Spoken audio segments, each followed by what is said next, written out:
YS హయాంలోనే పోలవరం నిర్మాణాన్ని పరిగెత్తించారన్నారు ఉండవల్లి అరుణ్ కుమార్. పోలవరానికి తాను ఏం చేశానని దేవినేని ఉమా అనడం హాస్యాస్పదం అన్నారాయన. వైఎస్ పోలవరాన్ని ప్రారంభిస్తే చంద్రబాబు తానే పూర్తి చేస్తున్నానని కల అని చెప్పుకోవడం సిగ్గుచేటంటున్నారు ఉండవల్లి.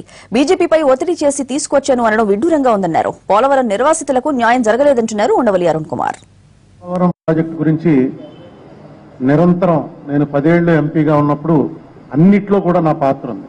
ప్రతి అనుమతి పొందటంలో దానికి 10,000 కోట్ల రూపాయలు ఇస్తున్నప్పుడు ఆ 10,000 కోట్ల రూపాయలు ఇచ్చినటువంటి ఫైనాన్స్ కమిషన్ ఇచ్చినటువంటి పర్మిషను వీటన్నిటి వెనకాల కూడా నేను ప్రత్యేకంగా వెనకబడ్డాను. రాజశేఖర రెడ్డి గారు బతుకున్నంత కాలం నన్ను ఆల్మోస్ట్ ఆయన ఒక పోలవరం కోసం ఢిల్లీలో అపాయింట్ చేసినటువంటి లైజాన్ మనిషి కిందే నాతోటే డిస్కస్ చేసేవారు. పలానా వాళ్ళని వెళ్ళి కలు, పలానా వాళ్ళని కలు అని.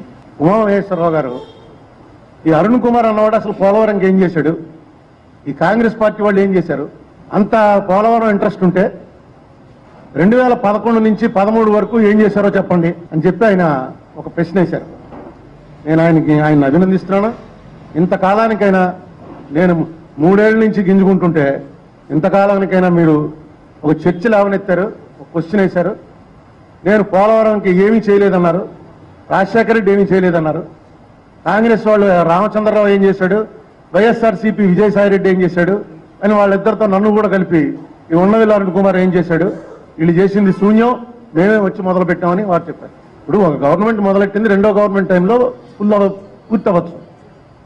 ఆ ఫుల్ఫిల్ అయినటువంటి వాళ్ళకి డెఫినెట్గా 70% నేమ్ వస్తుంది. ఇప్పుడు పోలవరం కడితే ఖచ్చితంగా దానికి చంద్రబాబు నాయుడు గారి పేరు వస్తుంది. కానీ నేనే మొదలు పెట్టానంటే ఎందుకు అలా చెప్పవలసిన అవసరం? రాజశేఖర రెడ్డి మొదలు పెట్టింది, ఈయన కంప్లీట్ చేశారు.